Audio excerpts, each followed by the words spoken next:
Hello everyone, তো আজকে আমরা দেখবো হচ্ছে মাওয়া গাছের ইলিশের ভর্তা রেসিপি লেজের। তো এটা কিন্তু তৈরি করে তেমন কিছুই দরকার হয় না, শুধুমাত্র মানে মাছের লেজটার সাথে হচ্ছে আগে থেতলে নেবে, আর সেই সাথে পেঁয়াজ আর শুকনো মরিচের গুঁড়া দিয়ে ভালো করে হচ্ছে এভাবে মেখে নেবে।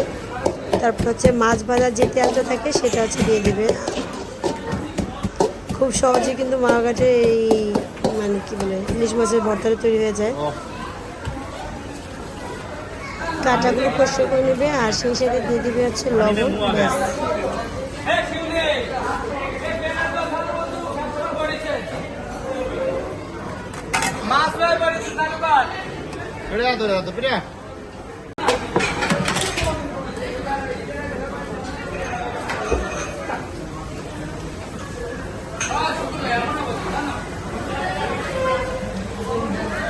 এখন আবার কিছুটা শুকনো মরিচ আছে, আবার একটু মানে ভেঙে ভেঙে দিবে যাতে দেখতে সুন্দর লাগে আর কি।